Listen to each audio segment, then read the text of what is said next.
Good evening and welcome to the second annual South Dakota Virtual Vegetable Short Course.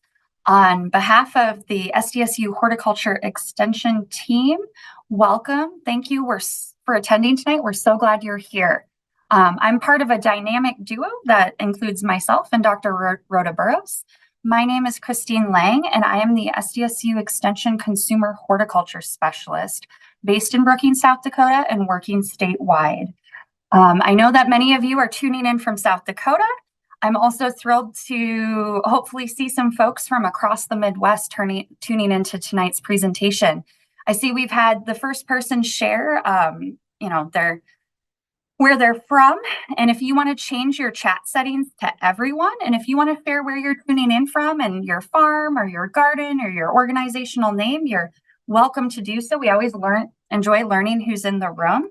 And the other thing while I go through introductions is if people would be willing to share, are you a gardener, aspiring farmer, a farmer with 5 years or less of experience, a farmer with 5 to 10 years of experience, or a farmer with 10 plus years of experience? That'll help Natalie and I know, how to approach tonight's discussion.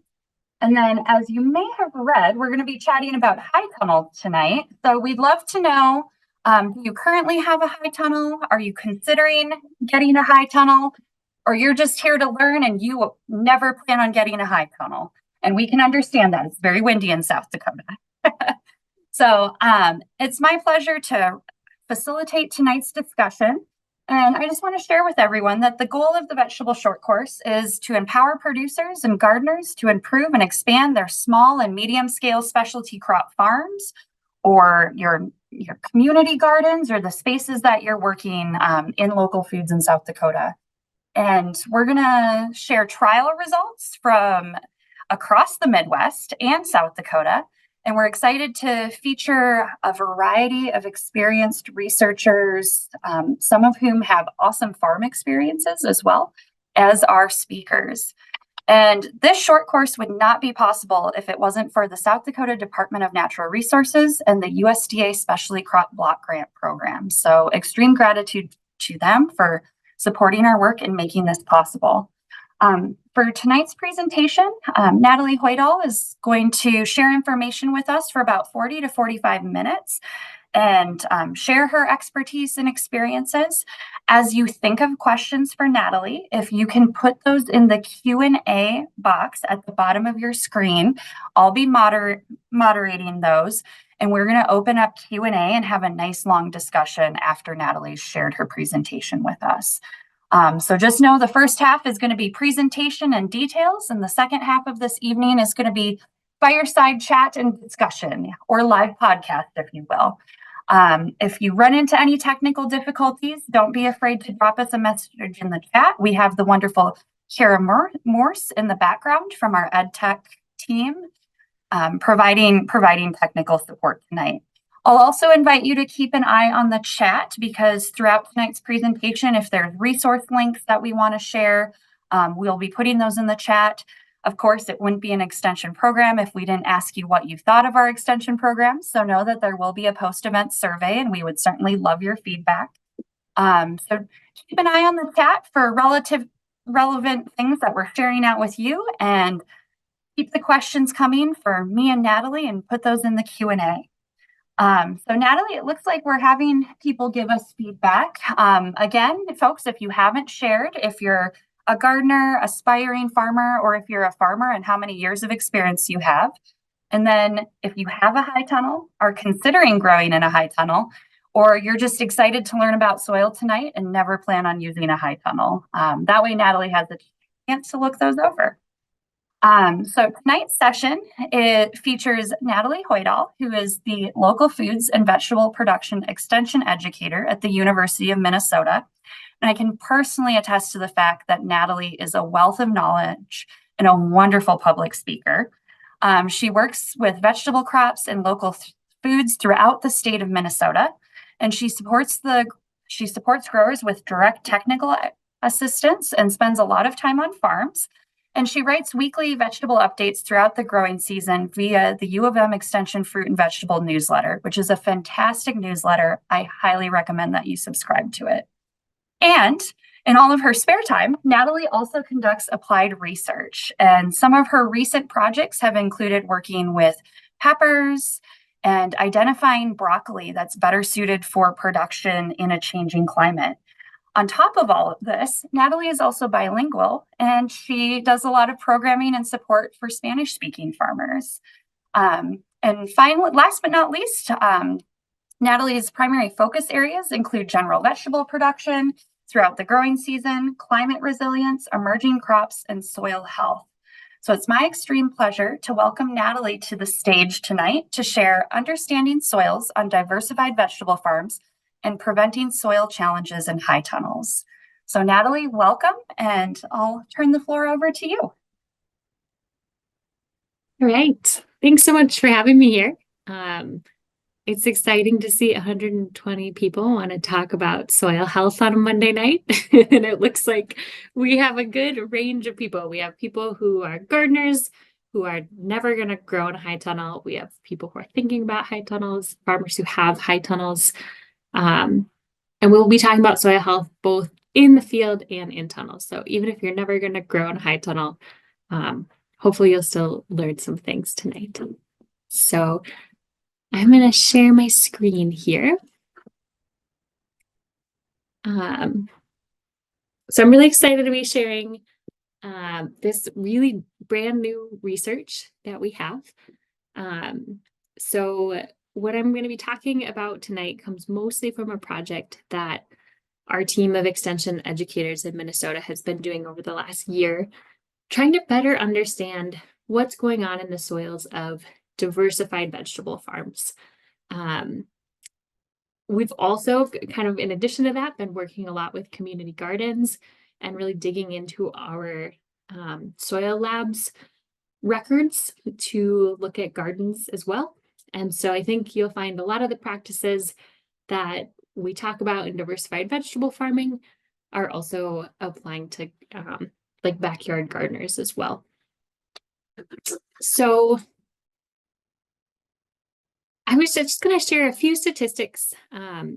You're all gardeners and farmers, you're all interested in vegetable production, but there's some kind of exciting trends happening in the world of vegetables in the Midwest. So at a time where across the entire Midwest region, we're losing a lot of farmers, we're actually gaining small scale fruit and vegetable farms. So our Minnesota vegetable industry is a little bit bigger than South Dakota, but we're seeing the same trends. So every census cycle, so every 5 years in the census of ag, we're losing a couple thousand farms and gaining about 500 small scale fruit and vegetable farms. In South Dakota, you all lost about 2,000 farmers in the last census cycle, but gained 78 fruit and vegetable farmers. And part of the reason for this is just that there are so fewer barriers to entry to growing vegetables. You can do it on a much smaller scale. You don't have to come from a family with inherited land or inherited wealth.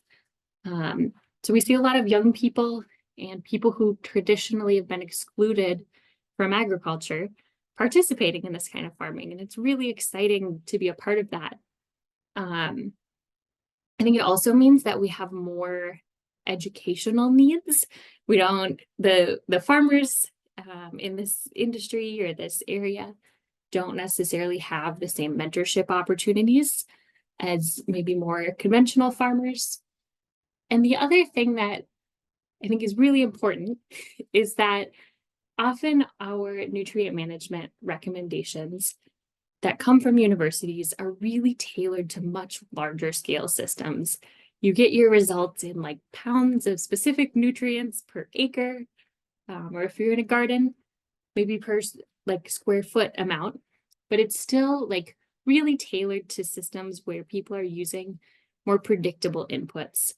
And what we're finding over and over is that gardeners and people who are growing vegetables are using compost and manure and things that are a lot harder to calculate. And so it means that we don't have great tools for supporting nutrient management in these systems. So in addition to this, so we have this movement of lots of people starting to farm.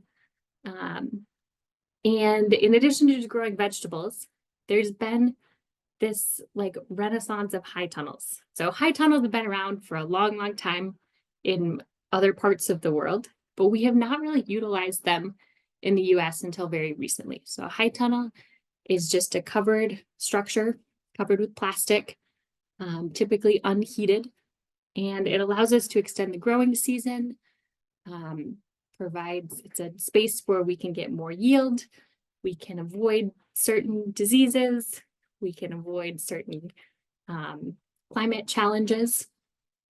And so if we looked at Minnesota in 2007, we only had 72 high tunnels in the whole state. And by 2017, based on mostly an NRCS practice standard, so the Natural Resource Conservation Service started funding high tunnels around 2015. And since then, we're seeing like 100 or more high tunnels every year being built, basically. So by 2017, we had over 300 high tunnels. Between 2018 and 2022, 250 more were funded. There were not quite as many in South Dakota. The most recent census in 2017 showed 70, but I bet in this new census, we'll see some more. So there's a lot of excitement about high tunnels, but we've noticed that in the first few years when people build a high tunnel, things go really, really well. And then around 3 to 5 years, growers often start to complain about production issues, that their plants aren't growing as well, and they're not always sure why. We have a lot of guesses about why that's happening, but we really wanted to look into this and better understand what's happening in high tunnels.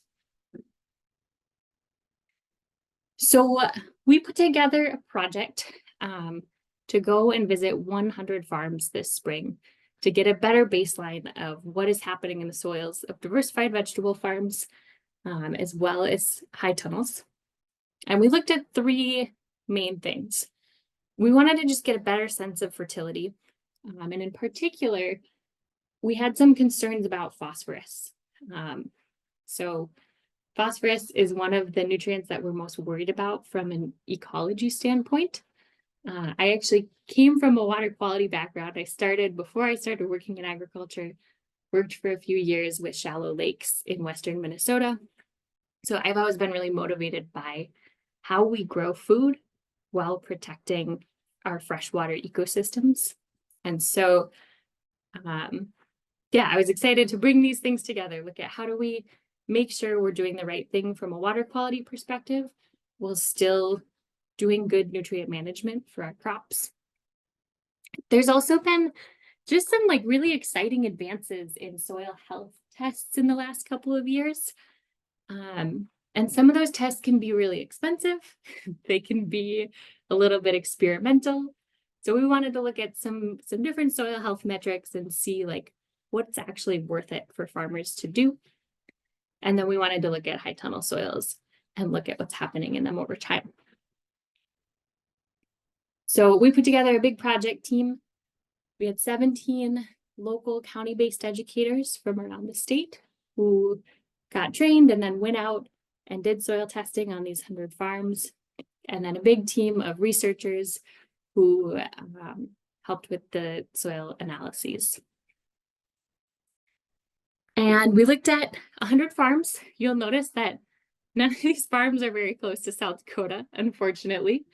Part of the reason for that is we just lack staff capacity in Western Minnesota. To be totally honest, we don't have as much. There's a little bit less investment in extension, less county-based positions, so we didn't have the people to do the testing. But also, this map really kind of represents the major areas where we have vegetable farms in Minnesota. So those were 100 farms. And so we went to these farms in May and April and May this year, and did a whole bunch of tests. And so I'm going to share first some of these big picture takeaways for soil fertility. And a lot of these things apply to gardeners as well. I'm sorry if you can hear the train in the background. So we really started this project focusing on phosphorus, and there are two main reasons for that. One is that, like I mentioned, phosphorus tends to be the limiting nutrient in freshwater ecosystems. And so once enough phosphorus enters a system, that can be the trigger for eutrophication, right? This shift from a clear plant-dominated state to a more algae-dominated state. So we're really concerned about phosphorus reaching waterways. And the way that that intersects with gardening and small-scale farming, especially when we're using organic practices, which we consistently do surveys of Minnesota growers that find that while only about 10% are actually certified organic, about 75% are using exclusively organic practices. And when we do that, we become kind of reliant on compost and manure for fertility. That's not necessarily a bad thing. That's just kind of the reality of that inputs that we have access to.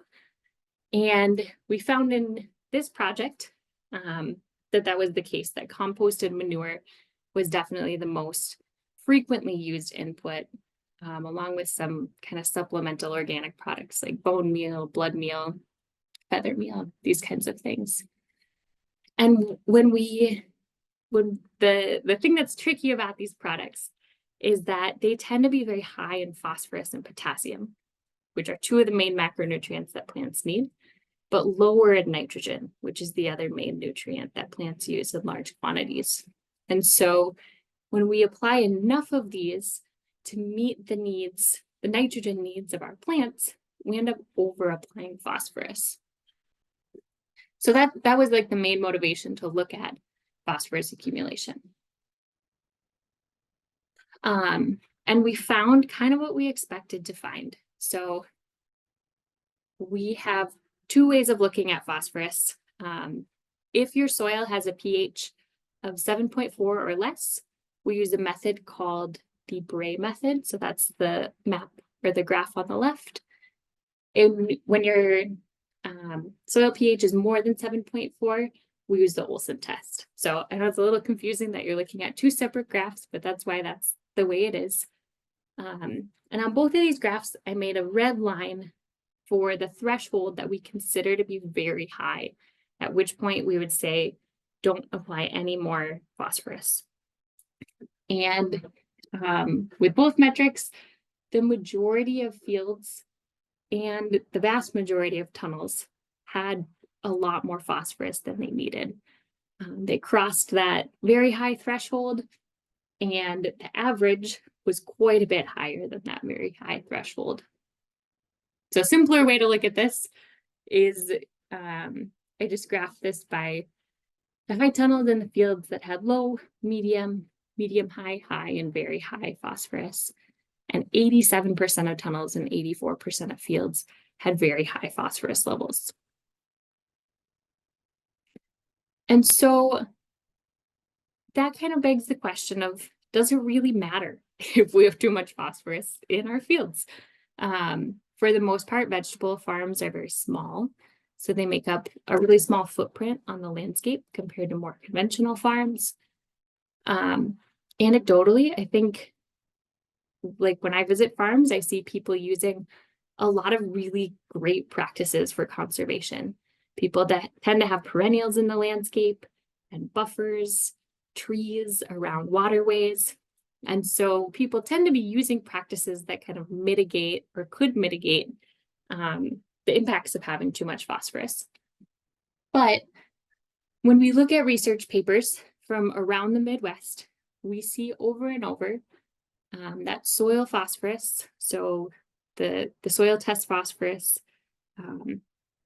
on your soil test, that's on the X horizontal axis on these graphs, is a really good predictor of the amount of phosphorus leaving your fields. So that's the y-axis on these graphs. And that's both in terms of phosphorus leaving fields by leaching through the soil profile and leaving on the surface with surface runoff and erosion. We're still understanding this in more diversified systems. And actually, part two of this project was we went back to 10 farms in the fall to kind of map the whole landscape and how nutrients are moving around. And we're still analyzing some of that data, but preliminarily, we're seeing that the phosphorus on these farms is moving. It's moving through the soil and it's moving kind of down through buffers as well in many cases. The other thing we were kind of surprised to find was we had this this idea that like a lot of people are using manure, and so in order to meet the nitrogen needs, we're probably overdoing phosphorus. And so we confirmed that we were overdoing phosphorus, but we were surprised to see more nitrates than we expected as well, especially in high tunnels.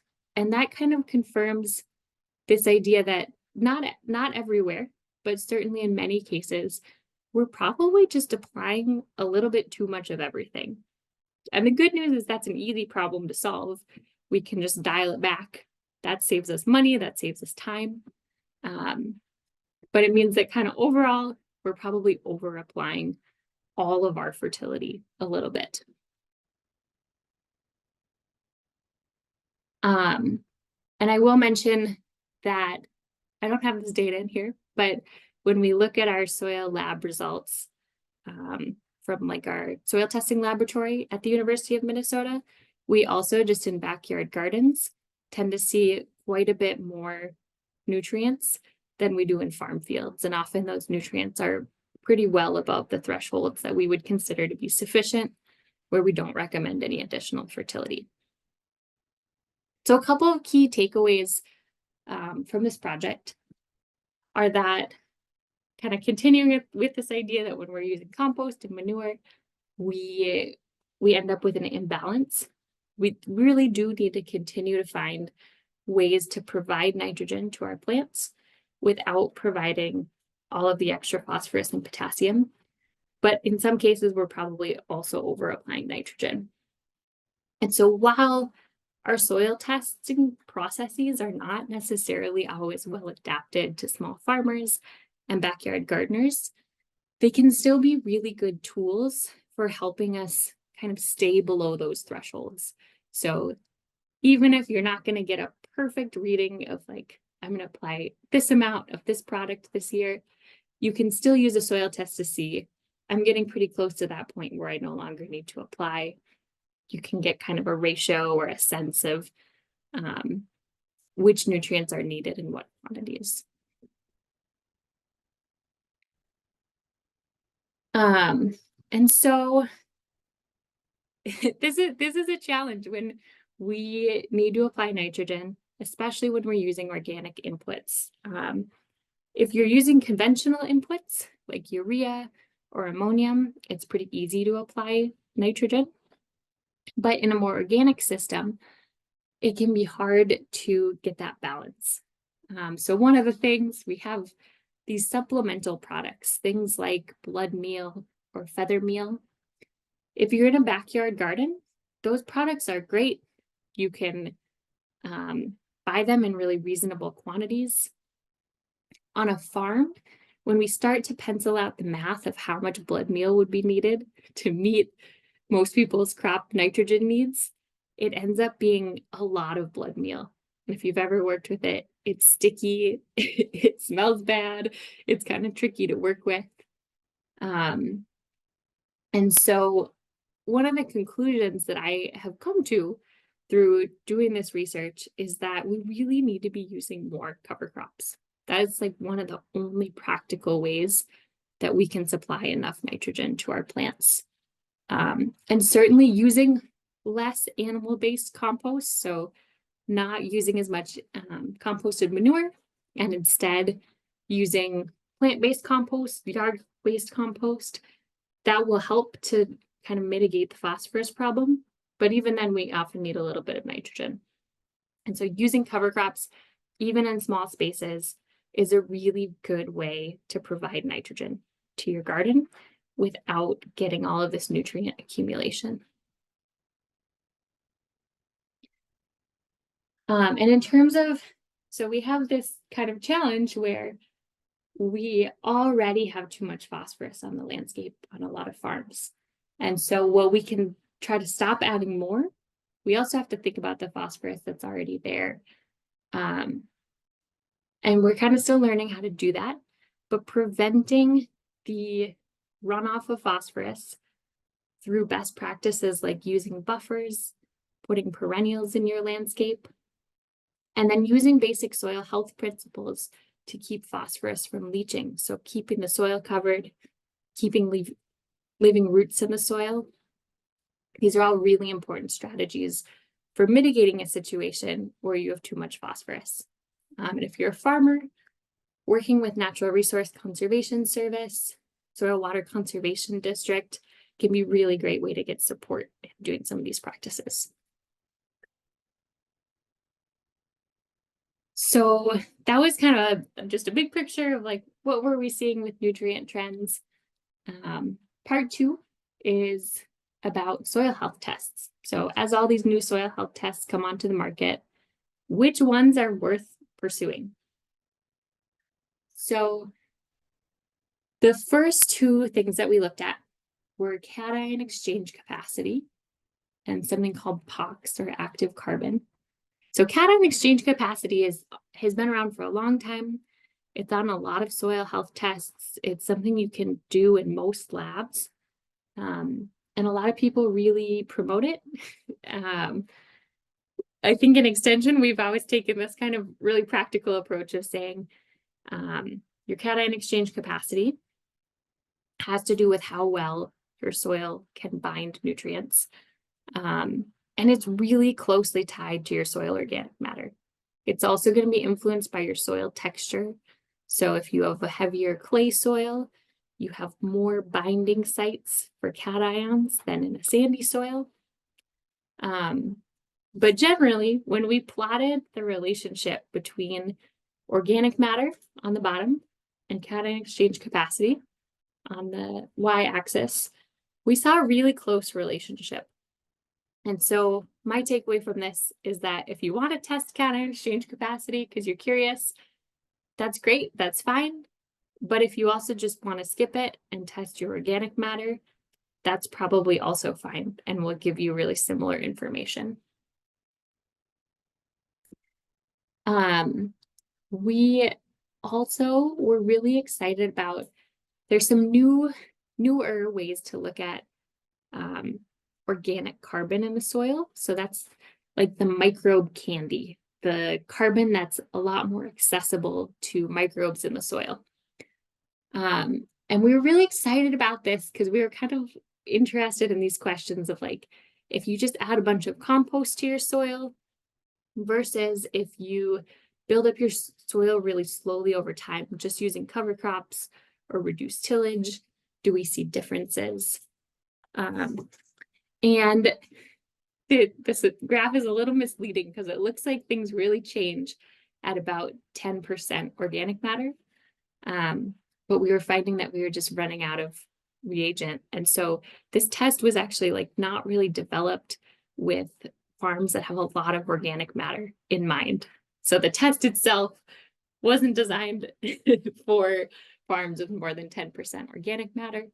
And we see that number a lot in high tunnels, in some gardens, especially if you're growing in raised beds, or often in urban areas where people will just like add a lot of compost on top of the soil if there are concerns about contamination or compaction. And so we're also kind of not sure about this test. It feels like something that needs more work before it really becomes useful to farmers and gardeners. The one soil health factor that we really did notice was the influence of tillage. So along with going and taking soils from these 100 farms, the farmers filled out pretty extensive surveys about their practices, how often they used cover crops, how often they tilled. And so each farm got a tillage score. And we found that that was kind of the most significant soil health factor that we saw playing out in the data. So one of the ways that we looked at soil health was through aggregate stability. And you've maybe heard of a slake test before, where you take a clump of soil, put it in a jar of water and see how quickly it dissolves. That kind of demonstrates the aggregate stability of your soil. So an aggregate is just like a clump of soil held together by roots and essentially like biological glue created by microbes and root exudates. And when a soil has good aggregate stability, it has more larger aggregates, and that allows the soil to really stand up to heavy rainfall events, wind, erosion. And so generally a healthier soil will have more large aggregates in it. And so we were able to test this a little bit more precisely than putting an aggregate in a jar of water. We tested it in a lab where we exposed the soil to a disturbance event, so a bunch of water, and then sieved it through different size sieves. And we could measure the percentage of soil aggregates that were large, medium, small, very small, etc. And we saw that when people tilled more, they had fewer large aggregates and more small aggregates in the soil. And that was true both in fields, so those are pink dots on the left, and in high tunnels. We also just saw that infiltration really depended on both organic matter and tillage. So that's how quickly can your soil absorb water.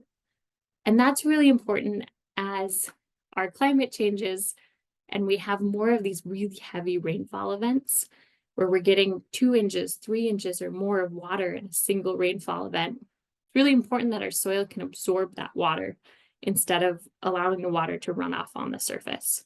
That's important both from a nutrient perspective and just from a soil health perspective. And so this graph on the left is bulk density, and that was really influenced by tillage. So bulk density is a measure of how compact your soil is. And these things probably feel really intuitive, and they are, but it's also good to see that the data reflects this. So the more people tilled, the more compact their soil was, and the longer it took for that soil to absorb water. The more organic matter a soil had, the quicker it was for the soil to absorb an inch of rainfall.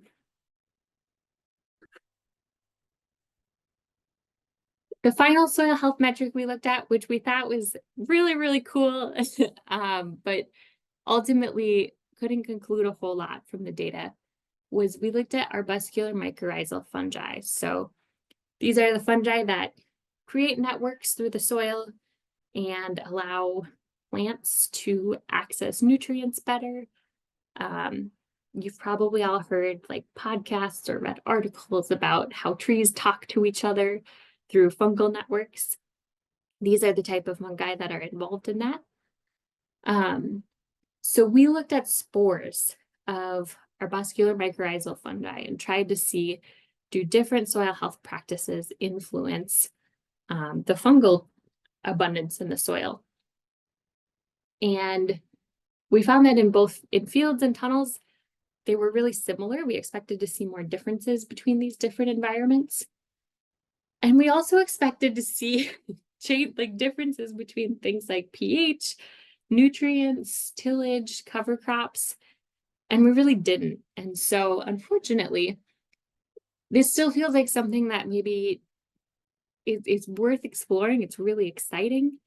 But at this point, it was hard to pull anything away from it. So maybe not something that's worth doing at this point in your farm or garden. You could totally do it out of curiosity, but in terms of like pulling any useful information out of it, we're still not quite there. So essentially the message of the soil health test section is that a lot of these tests that you can do really might not be worth it.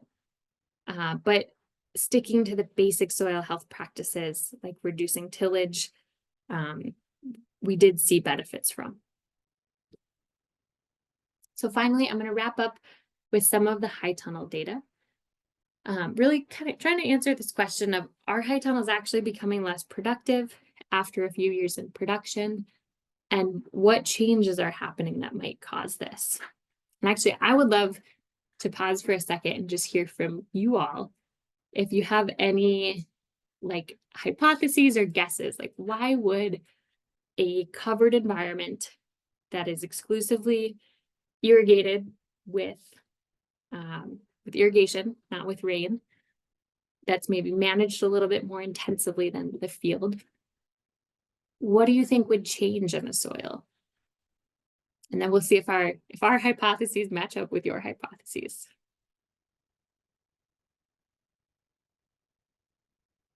So I'm going to take a sip of water and you all can share some ideas in the chat.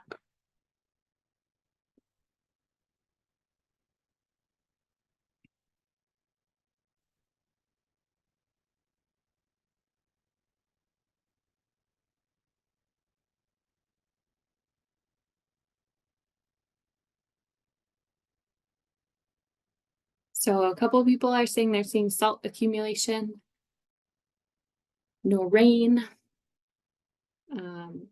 more pest and disease growth, issues with nutrients. Yeah, so those are similar hypotheses to what we were thinking. So, and actually I'll go back to this picture. You can kind of see in this picture that there's this like crusty white stuff on the surface of the high tunnel. And so one of the things that we were thinking was there are salts accumulating. And that's a narrative that we often hear, that salts can accumulate in high tunnels. And so there are like generalized recommendations that you should flood your high tunnel every couple of years to wash the salts out. Kind of general tips for dealing with salts. But we were really surprised to see that we didn't really see salt accumulation, at least kind of in the standard sense.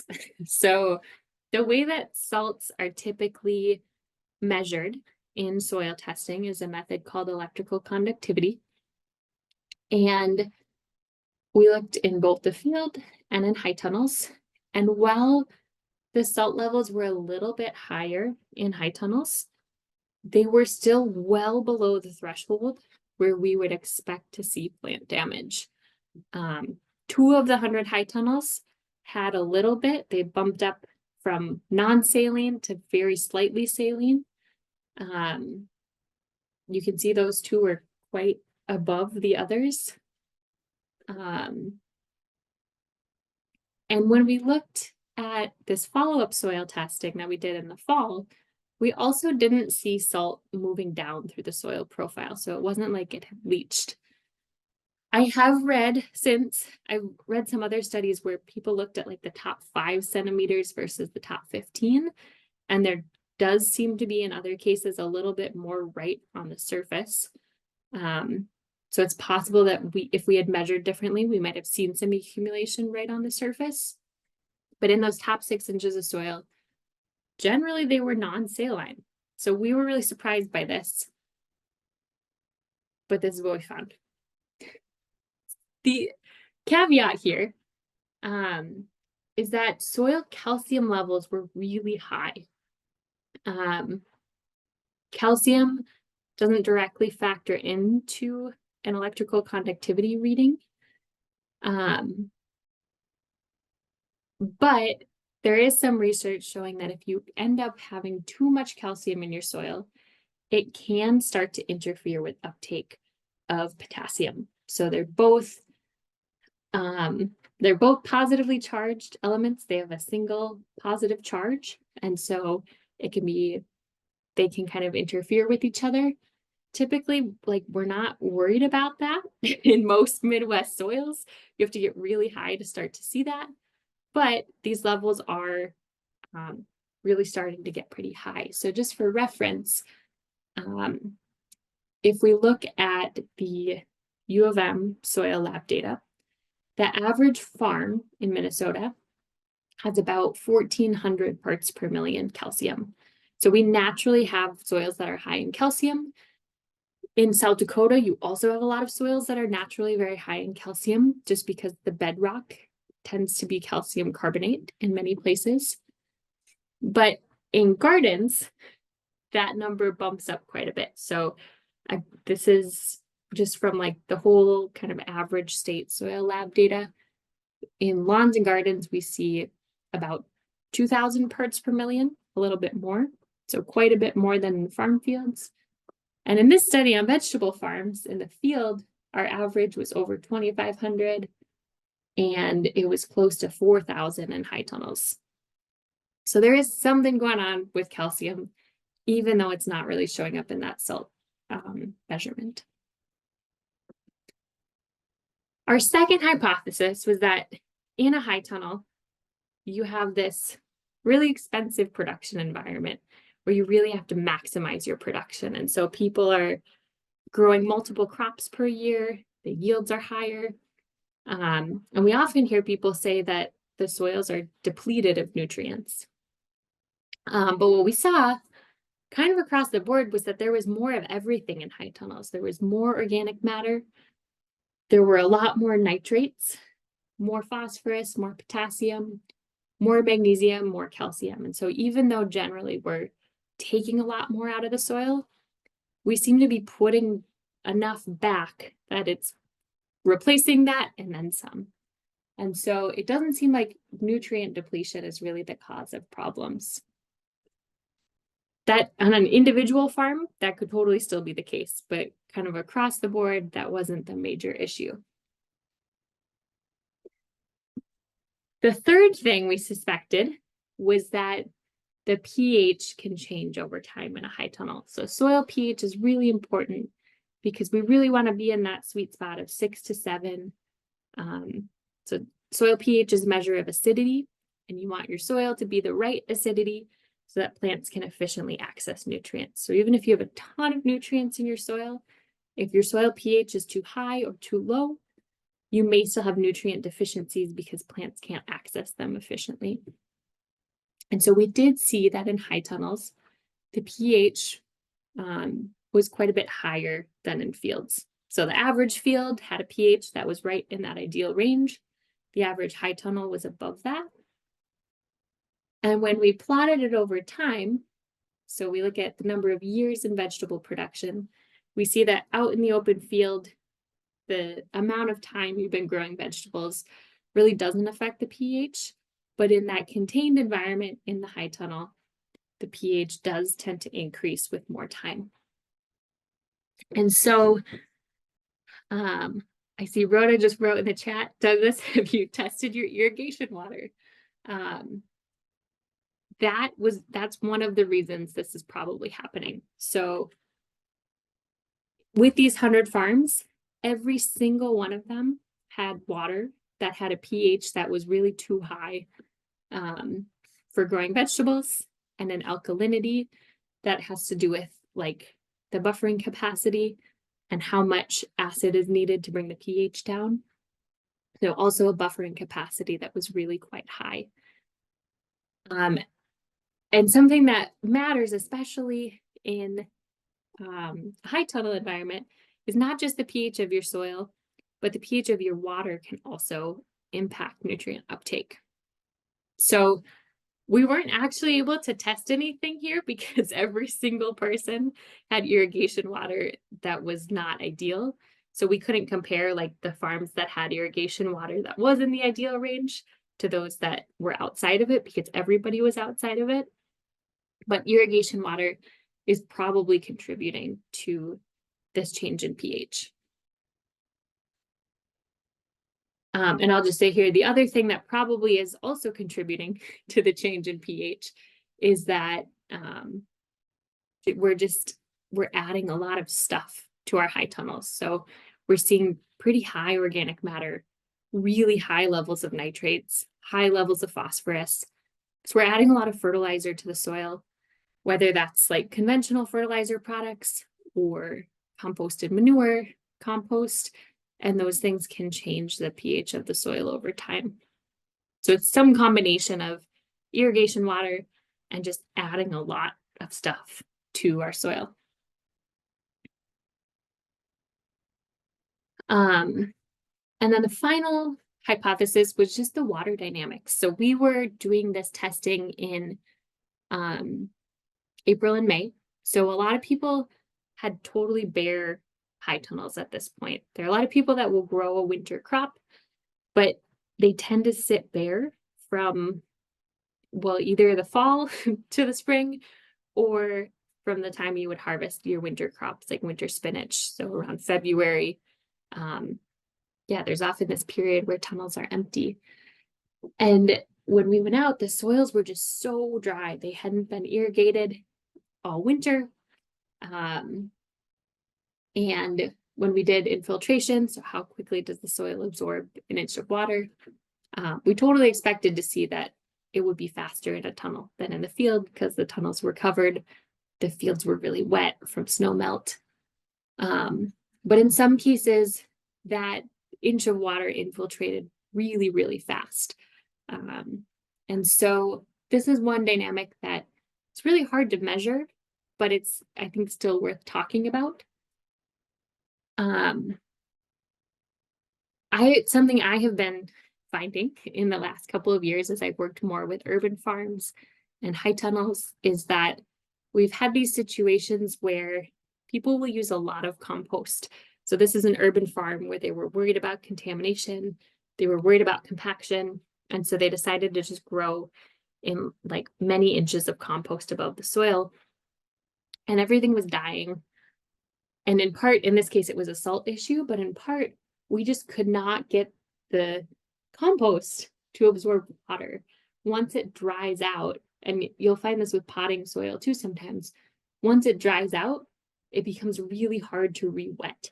And so when we're using systems like deep compost mulch or systems where we're applying a lot of compost to the soil each year, we get this really tricky dynamic where the water just goes straight through the soil.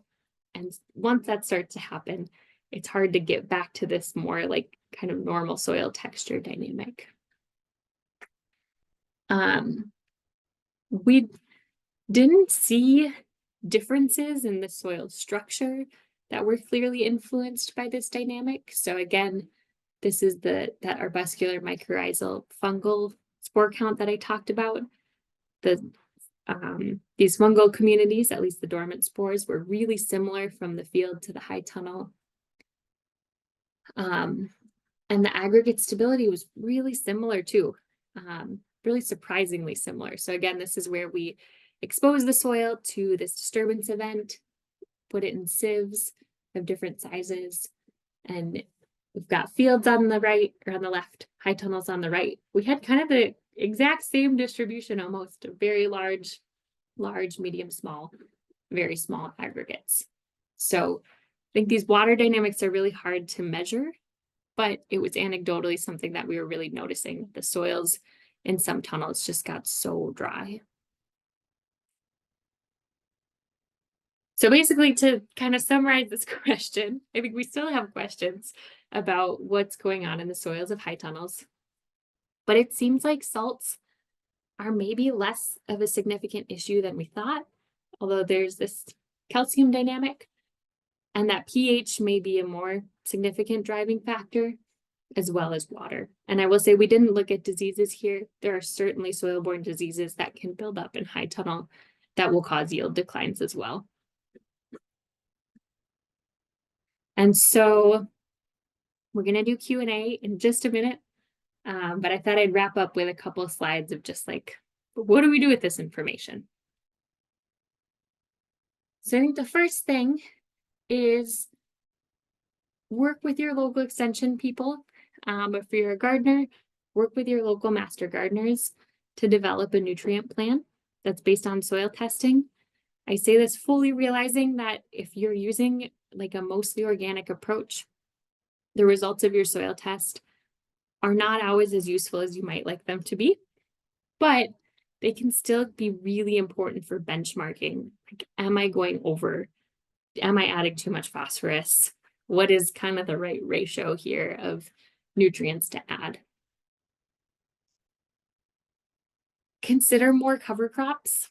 So we're seeing this issue that gardens and farms are generally over fertilized, especially with phosphorus. And so if we keep applying manure, if we keep applying compost, this will get worse, especially if we're using manures. And so as we think about how to add nitrogen to the system and also just promote soil health overall, cover crops become a really good solution. And we have some really great resources that are totally applicable to South Dakota. On our extension website, we have this U of M Extension Small Farms YouTube channel that has a whole bunch of videos about cover crops for different parts of the season, how to calculate nitrogen credits from cover crops. And then I always like to plug SARE, the Sustainable Agriculture Research and Education Initiative, has a really excellent guide to managing cover crops. And I'll say some of the videos on this channel, as well as our Yard and Garden channel, are really targeted to gardeners. So how do you do cover crops in like 20 square feet and not in a full field? If you are a farmer and you have a high tunnel, we are actively recruiting farmers to be a part of this high tunnel cover crop study that will take place next winter. I'm excited about this, both from a nitrogen perspective and just from the perspective of like, how do we keep our soils healthy and maintain soil moisture throughout the winter and spring in high tunnel? So here's a QR code there, and we can send out a brochure for that after this. Reducing tillage. We have some good resources on our website about reducing tillage in vegetable crops. If you're a farmer, there's also a really great Midwest community of practice of diversified vegetable farmers who are learning from each other how to reduce tillage on vegetable farms. That's called Climate Resilient Organic Vegetable Production. If you're in a high tunnel, so in a field, if you're a backyard gardener, I don't recommend this. It's kind of tricky. And in fields, we're not seeing that increase in pH over time, but in a covered environment, we do have farmers who are starting to experiment with acidifying their irrigation water. That's one of the ways we can address this pH issue. There are some other strategies like using sulfur in the fall, and over time that helps to bring the pH down. And then really thinking about mitigating all this extra phosphorus on the landscape. So talking to your local NRCS, Soil Water Conservation District, thinking about how we can add buffers and berms and cover crops into the landscape to keep the phosphorus where it is and prevent soils from eroding and carrying phosphorus into waterways. And a lot of this, even if you're a gardener and you don't have the same access to NRCS programs, like the basic soil health principles continue to be really important. So I'm going to wrap up there. Christine mentioned at the beginning this fruit and vegetable newsletter we have, and then our YouTube channel are probably the main ways to stay connected as we continue to learn more from this project. Well, thank you, Natalie. I'll let you leave that information up for just a moment. And everyone, I see that you're filling the Q&A. I see the ticker counting, so thank you so much. I really, really appreciate it. I'm giving Natalie a minute to catch her breath, and I'm going to weigh in on a few things as well. I do want to call out before you leave this evening, can you please kindly visit the chat and click on that survey link? We'd love your feedback. It really helps us understand the details of who was in the audience and how we might tailor different program topics for the future. Some of the topics that we're having this year were inspired by feedback last year. So Natalie, one of the first questions we had was a fun philosophical question about definitions of what is a farm. So I'll answer this one so we can settle in. But someone asked, what is a farm, or what do you have to do to be considered a farmer, if I'm understanding the question? According to the USDA glossary of definitions, a farm is defined as any place from which $1,000 or more of agricultural products were produced and sold, or normally would have been sold during a calendar year. So, for even, urban farms are producing on like an eighth of an acre or doing one high tunnel. If you're selling those products, you are a farmer. And, even if you're just donating those products, you are contributing to the local food system within your community. So I just wanted to kind of start there to ground us. And I wanted to share that Natalie had great information on so many different soil things. And we have some great guides on how do you take a soil sample? Where in the world do you send a soil sample in South Dakota? I just want to let folks know that in South Dakota, SDSU does not do public soil testing anymore. But our neighbors, the U of M and NDSU, do take fruit and vegetable farm soil samples. They accept home garden soil samples. They make those results nice and easy to read and understand. And we have a lot of commercial labs across the state that I think are getting pretty used to us sending soil samples as well. So there's a nice list of those soil sampling companies on our SDSU website. And if Natalie digs into answering some questions, I'll drop some of those resources in the chat for all of you to collect. So, Natalie, I'm going to try to kind of take these in order. A couple of definition questions. Can you clarify what in the world is feather meal? Feather meal is exactly what it sounds like. It's just ground up feathers. And I do like to just like really kind of hit this on the head because I think people mix up bone meal, feather meal, and blood meal. So these are all byproducts of animal processing. They're all pretty common. You can buy most of them at like your local garden center.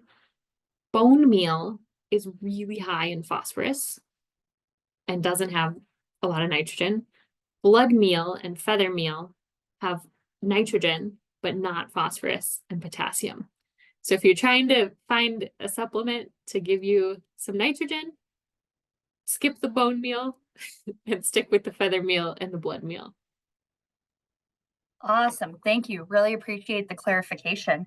And I will share that we've had Rhoda Burrows backgrounding and helping us out in the chat a little bit too. So thank you, Rhoda. So when you were talking about aggregation, Natalie, a question came through. Would a higher clay soil affect the clumping of the soil, and or what impacts might that have on aggregate formation, stability, etc.? Yeah, so the texture of your soil it's something you can't really change. Like you can't really change the sand, silt, or clay content. I mean, technically you could bring in a bunch of sand if you wanted to, but it's not super practical. And a soil that has more clay in it, it's going to be easier to build organic matter and to kind of build aggregate stability. A sandy soil just has like a lot more space between particles. And it's going to be harder to do that, but it doesn't mean it's impossible. It just is going to take longer. So great question. And I guess I'll just say too, because I get a lot of questions like, is this soil good for farming? Is it bad for farming? Good for vegetables? And there are some soils that are maybe easier to work in than others.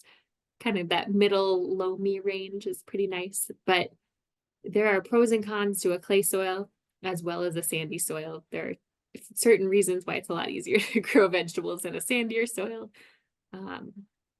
But a clay soil, you can build some of those soil health metrics a little bit faster. Wonderful. Thank you, Natalie. And I just want to highlight for people, I have dropped a variety of soil resources in the chat.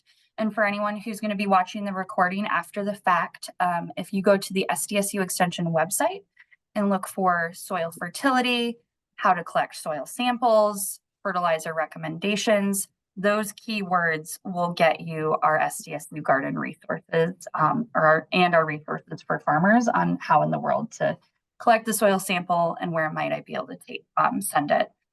So Natalie, this is a question that was pitched. Is there anything like a mini high tunnel that may be more practical for a backyard gardener, an urban gardener, small scale production? And I know there's some options, but I'm going to let you share. And then I'm curious, in Minnesota for producers, are you seeing a lot of high tunnels? Or are you seeing some of those smaller options being used? Yeah, for sure. So yeah, there's a spectrum. The high tunnel is like, I don't know that there's actually an official cutoff for when something becomes a high tunnel. I know that to be funded by an NRCS grant, it has to be at least 8 feet tall. That's the only like official number that I know of. But there are caterpillar tunnels, so they tend to be smaller. Some of them are like maybe 6 to 8 feet tall and maybe 7 to 8 feet wide instead of like 30 feet by 96. And then a lot of people just in their backyards will make little mini low tunnels. So I do this in my garden. I take PVC and I just like make a little arch with it. I take rebar and stick it in the soil. So you make little arches along a garden bed and you can put plastic over it. Just like 6 mil thickness plastic from the hardware store. People also use those hoops for like insect exclusion netting. But you can make a little mini tunnel like right in your garden at home if you want to do things like try to overwinter spinach. So definitely like these practices apply from the smallest backyard garden up to really large farms.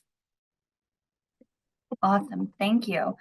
So the portion when you got to water and everything to do with water generated some questions and curiosity. So I'm going to start with Natalie, can you clarify what would producers and gardeners want their water pH to be at? Yeah, good question. Um, it seems like a really straightforward question, but it's not always. So, ideally, so if you're outdoors, you probably don't need to do anything about your water. And again, we saw that here, even with water that had a high pH, we were not seeing changes to the pH. In a controlled environment, so in a high tunnel, or if you're doing like hydroponics inside, ideally it's more like in the low 6s. I think 6.3 to 6.5 is kind of the ideal for potassium uptake. But there's also a practicality element. So the pH is on a logarithmic scale. And so that means that to get your pH from 7 to 6.8 is going to take a lot less acid than to get from 6.8 down to 6.3. So it's like every increment you go, it's going to take more. And so there's kind of this like practical trade-off of like how much do you really need to add to get to that optimal point? And for the most part, like if you can get it down a little lower, that's still better than being way too high. And so, yeah, I think the simple answer is like kind of in the low 6s, but also be practical with it. Wonderful. And I will say, if folks have more questions about water testing and how to go about that, Rhoda Burrows is going to be moderating on Wednesday night, and she would be a great person to pitch that question to, and she can probably detail that a little further. Natalie, I wanted to invite you to stop screen sharing if that was okay. Just Okay. so I realize because you're like me and you like to I'm talk like with a your little hands, so that way we can see the gestures. I love it. So kind of two very similar questions. Can you talk a little bit more about differences that water sources would be making and dig into that a little deeper? We had one person who mentioned, what about high tunnels that are watered by private wells versus water from a public source? And someone else shared, we're watering with chlorinated and treated city water. What impacts might that be having? So some concerns around chlorine and, folks who are curious about private wells. Yeah, it's a really good question, and I wish I had a better answer. I don't off the top of my head like feel like I have a really great answer about chlorine. I do know that like a few of the growers in this trial were working with city water or urban farmers. One benefit of city water is that most cities, especially if you're in a large city, will like post their water tests every month. And so you don't always need to like send your water to a lab. You just can like look up the public water tests. Often, like when I look at the St. Paul water test results, they change a lot. I think partially because it's surface water. So they're pulling from, I think, the Mississippi. And so that water is going to change as flow rates change and different things are coming into that water versus like if you're in a private well, especially if you have a really deep well, that water chemistry is probably going to be a little bit more stable. So like if you do a soil test or a water test at the beginning of the season, you could probably assume a little bit more consistency. Um, so that's something to think about if you're acidifying your water, that with the city water source or like any kind of surface water, you probably need to be testing it more frequently to kind of recalibrate.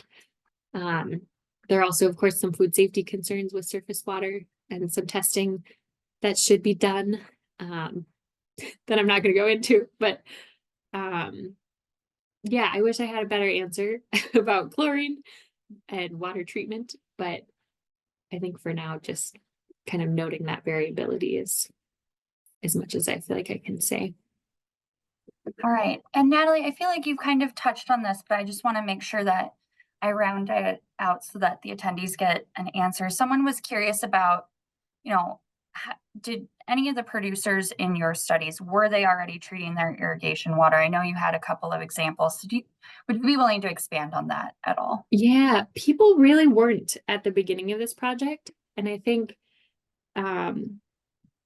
like based on seeing the water tests, some people started to this summer. It's something that's done really frequently in the greenhouse industry, but has been done less frequently in like kind of small scale, diversified, more organic vegetable production. And there are some really good tools if you're not organic based on the greenhouse industry. So there's a tool called AlkCalc where you can just send your water to a lab and get the pH and alkalinity and say, I'm going to use 96% sulfuric acid, and it'll tell you exactly how much to add. But in an organic system, citric acid is the only option. And it turns out, I just learned this, there are like 3 different ways to produce citric acid. So it's only the naturally fermented food grade citric acid that's approved. So you have to also be careful about where you're getting it from. But we don't have those same tools. And so it's kind of this clunky, like hand calibration process where you're adding a little bit, testing the pH. And pH strips are not reliable for this process. You have to get like an actual pH meter and calibrate it. So it's a really kind of clunky process, but there were a few farmers in this project who started to do it this summer. And had some success, like on a couple of the farms. We were able to follow up in the fall and see that the pH had come down a bit in the soil. And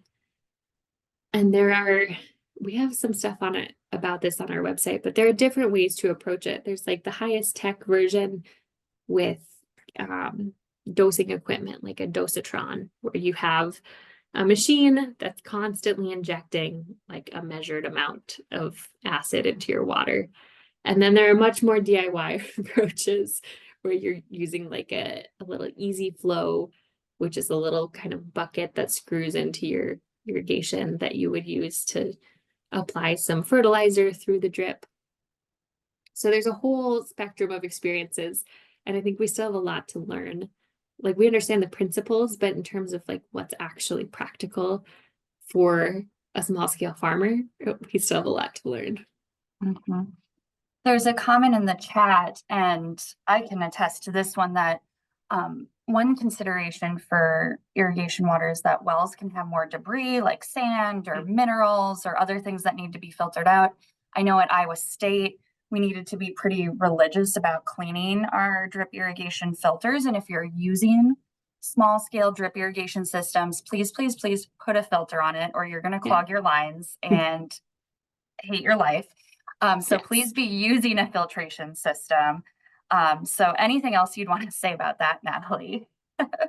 Yeah, no, that's yes, please use the filtration system. Yes. And Okay. they're simple. They just like screw right into your whole setup. Yep. So kind of about filters, would a catalytic carbon filtration system help with anything with irrigation? Any thoughts on that, Natalie, or experiences? I think I'm the wrong person to ask you about that. Sorry. I would say I'm not sure, which isn't to say that we can't find out an answer between now and Wednesday. So poor Rhoda's going to have some homework.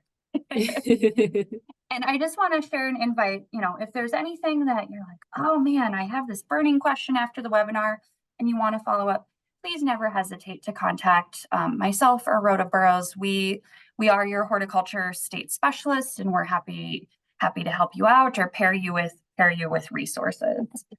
So back to I'm just going to kind of stick with water and then we'll loop back to some of the other questions. So Natalie, what are the lab tests that people should be testing their water for? Should they be looking for pH, E. coli, coliform? So maybe just a snapshot of food safety while we're here. So, just from like an irrigation nutrient management perspective, pH and alkalinity are really the main things. And those are pretty cheap to test. I know at our soil lab, it costs $10 for a water sample. I honestly don't feel like I can.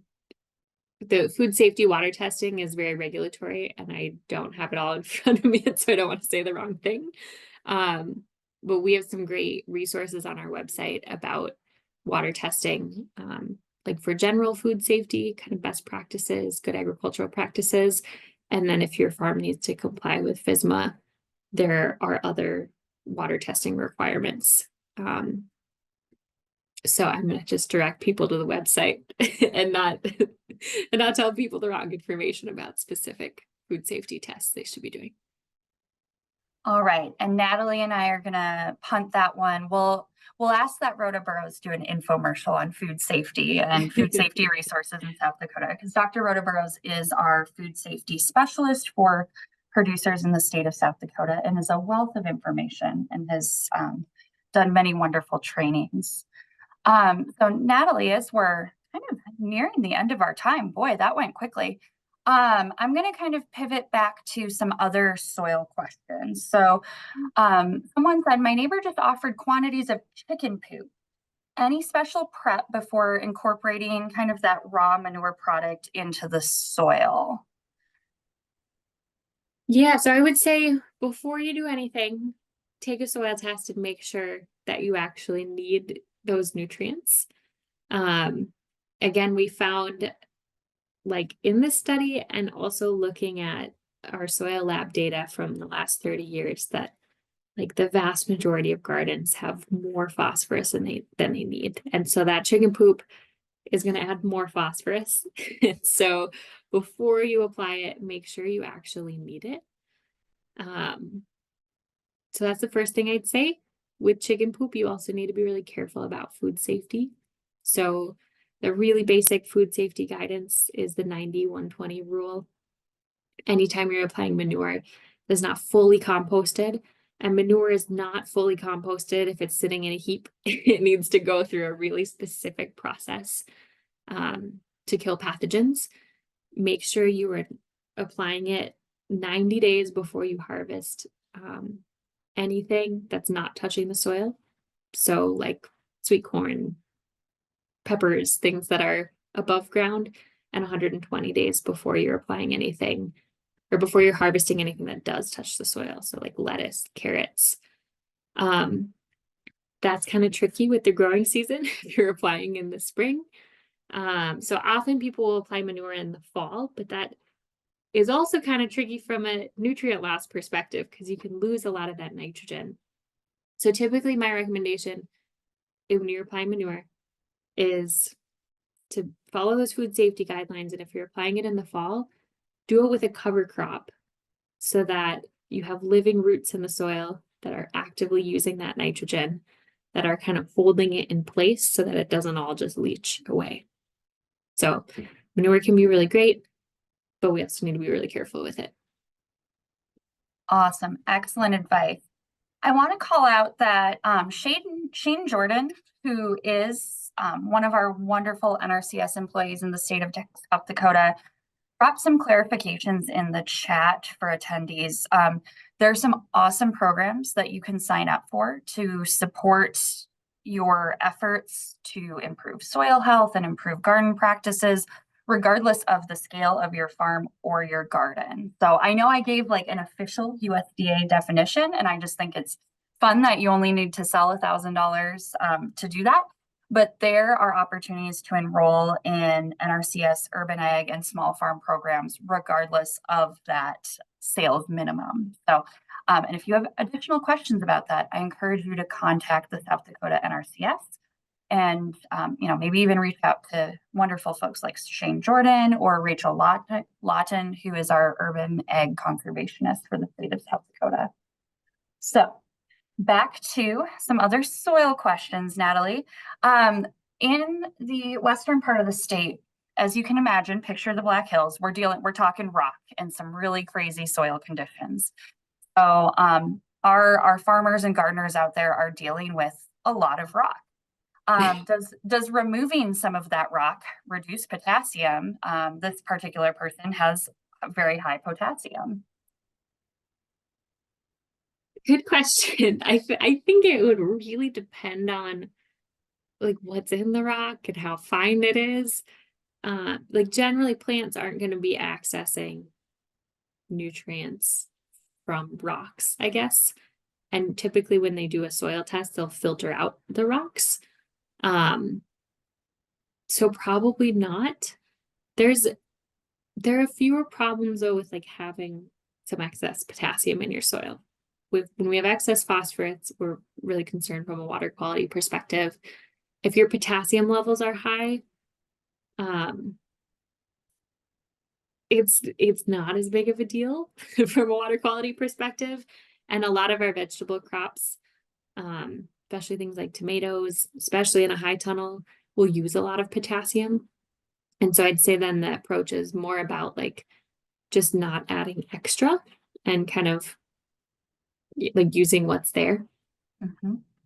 Adding rocks might make your life a lot easier for gardening and for moving tools through your fields. Yeah. So that might be a case where working on building soils over time to, kind of maybe work towards maybe raised beds, whether those are like formally boxed in or not, might be beneficial. I will say, just because it happened to me in Iowa, if you know that you have really high potassium and if you're starting to see any like really funky discoloration of plants or some funky growth symptoms, contact me or Rhoda. And get a soil test, because I have seen a few instances where magnesium and potassium can be in competition and we'll actually see magnesium deficiency showing up. I saw it in peppers. I have wonderful pictures that I might need to share with you sometime. So we had a question about, this is a fun one. So does using alfalfa pellets help with nitrogen? Would mixing it into compost help? Yeah. So I just mentioned a few like blood meal, feather meal, because those tend to be the easiest to get in like really large quantities. But yeah, alfalfa meal, you can get like soybean meal. There are a number of like crop meal products that provide nitrogen without that extra phosphorus and potassium. And those are great options too. So when you're like at the garden center looking at different products, I should have included a picture of this. You'll see like those 3 numbers for NPK. And generally, if you have plenty of phosphorus and potassium in your garden, you want to find something that has the first number, but not the second too. So blood meal is like a 1200, feather meal is 1300. I've seen different ratios for alfalfa. 511 is coming to mind, but I don't actually know off the top of my head if that's right. So yeah, there are quite a few options. I just listed a couple. Awesome. Natalie, do you want to share out an infomercial about where people can see your recommendations for cover crops? Sure. So I just put a link in the chat here, z.umn.edu/vegetable cover crops. So that's a web page that we developed. I developed it with the Grossman Lab. So Julie Grossman does a lot of cover crop research in Minnesota. And we developed it for vegetable growers, thinking about the different windows of time where you can plant a cover crop. So there are a lot of, we typically just think of the winter, but there are a couple of different kind of pockets during the season where a cover crop might fit. And so on that page, we have different species recommendations for each of those windows and like pros and cons of each species, things about seeding rate and how to terminate. So that's a resource that's like very specific to our kind of far upper Midwest climate. I know South Awesome. Dakota's a little drier, but I think they all still apply. Awesome. And I want to call out, complimentary to that, especially to maybe consider like South Dakota climate conditions. The Midwest Cover Crop Council has a cover crop selector tool. Again, that tool was built with large scale egg production in mind. But my favorite thing about that is you can put your county within South Dakota and it gives you plant suggestions on planting windows on when green is like this should reliably establish at this time, and yellow is like it might, but you can risk it if you'd like. So that helps kind of, maybe that might help take the advice that Natalie and her team has created and adjust those planting dates for South Dakota. And again, that's the Midwest Cover Crop Council selector tool. So Natalie, pivoting to a kind of a big picture question about high tunnel management. Would a remedy for higher concentrations of everything be a movable high tunnel? Could that help with some of these soil challenges that you and your team are finding? Yeah, I think movable high tunnels are really exciting. We see very few of them in reality. I think because they're more expensive to build and just they require like more construction expertise. Most farmers are building their own high tunnels. Like if you're hiring a professional to come build a high tunnel, the economics may not pencil out. But I see them occasionally and I think they're really exciting. I know one of the challenges we tend to have is just like high tunnels getting structural damage in really windy weather. And I know that in South Dakota, you have even more wind. So the benefit of it, a high tunnel that is not movable, that's like just in one place, is you can bury the poles really deep, you can concrete them in, you can add a lot of structural support. Whereas the movable ones, usually the frame is like really cemented into the ground, but then they have like a track system. And so I think that, yeah, that's kind of the trade-off is that they're more expensive. You need more technical building expertise. And especially if you're in an area that gets a lot of wind, it's just maybe a little bit riskier. But ideally, we could all have movable tunnels. Yeah, I want to jump in and share that full credit to Kerry Rivard and his team at Kansas State. I was really impressed with how they anchor their movable high tunnel. They had, like poured concrete into the ground with like heavy duty bent rebar every so often. And then the world's like heaviest duty ratchet strapping that high tunnel structure and frame to that rebar anchored into the concrete. And it's just one way in my mind to help keep those movable high tunnels from moving. There are, of course, the big, huge ground anchors, but making sure that you have really sturdy ground anchors and enough of them in the ground. And of course, some of us in South Dakota saw issues with things that were maybe ground anchored during the May 2022 derecho, where the ground was so saturated that those ground anchors sometimes just pulled out like butter. So yeah, I too love movable high tunnels, but definitely some considerations on how are we going to keep it from blowing away. And I'm always happy to chat with people about that further if they're curious. So Natalie, The Kansas State team has a really nice website about movable Mhm. high tunnels. Yes, they have some awesome resources. We're so blessed in the Midwest. We've got lots of people doing awesome things.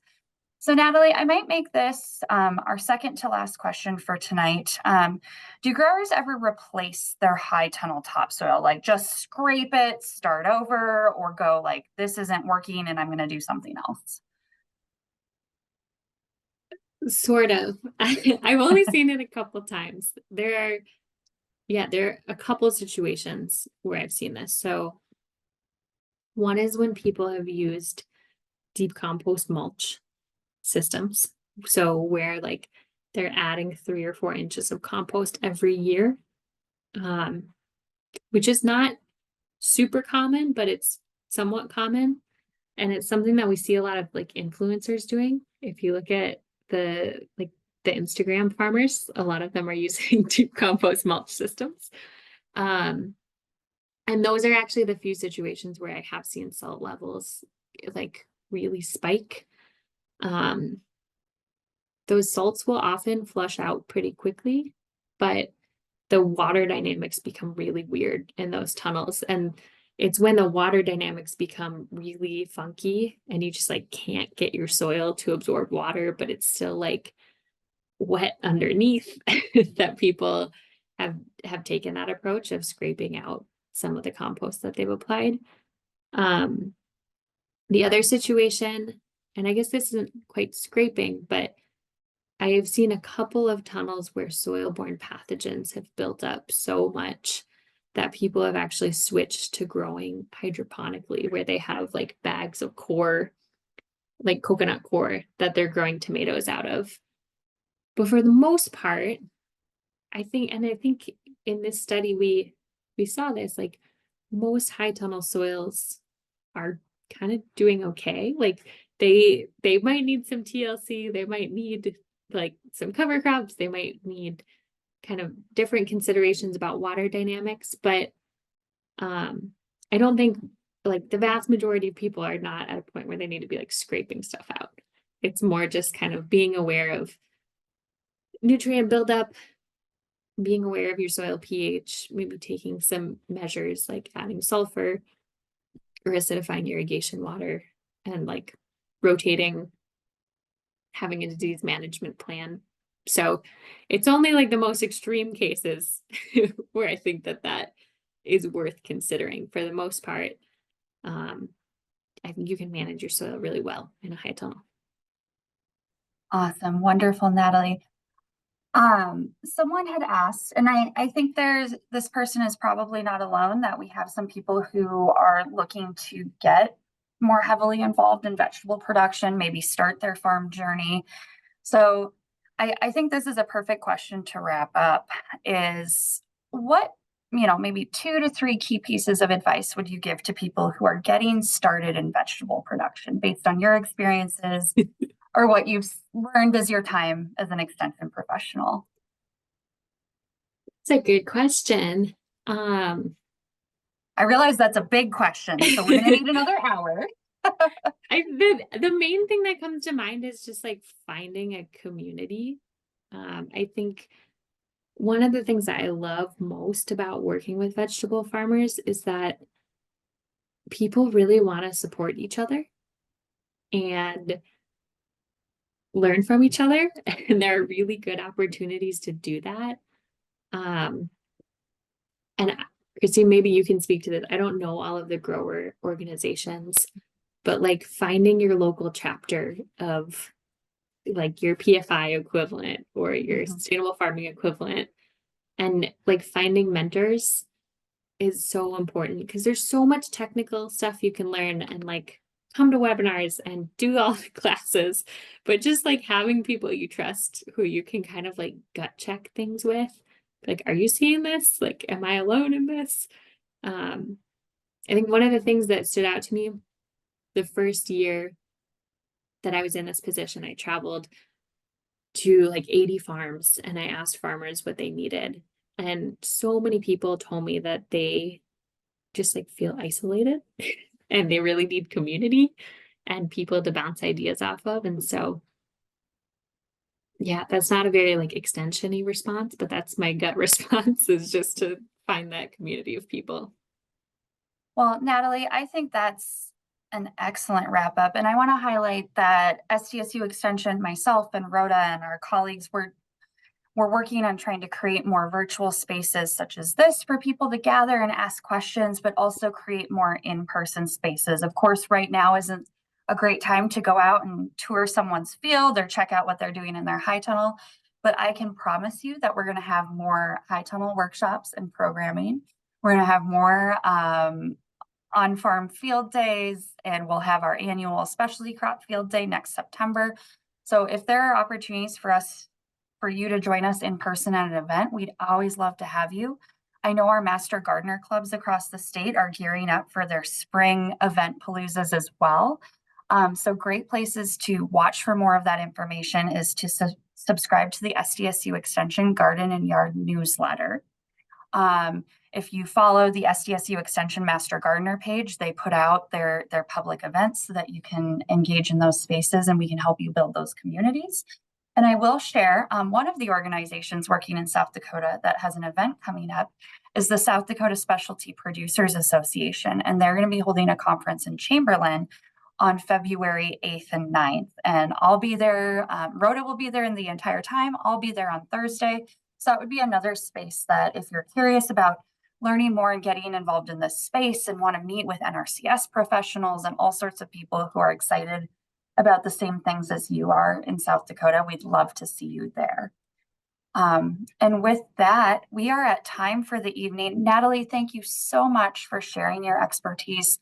It was a delight to have you, and I feel like you really set the stage for this 4-part series with, starting with demographic data and are a perfect introduction and opening act for our next session. Same time, same Zoom link on Wednesday, January 24th. We're going to be welcoming Dr. Laura Ingwell of Purdue University, and we're going to have kind of our second part of high tunnel discussion, talking about IPM for high tunnel production systems. So bring all of those fun insect questions for Dr. Ingwell, and that conversation is going to be moderated by Rhoda Burrows. And then I will look forward to seeing all of you again next week as the short course continues. So have a wonderful evening, everyone. Just know that a recording of this session will be posted. Give us a little bit of time to do that, but you can certainly watch again and dig into all of the details that Natalie shared with us. So thank you so much, Natalie. Have a wonderful evening, everybody. Thank you.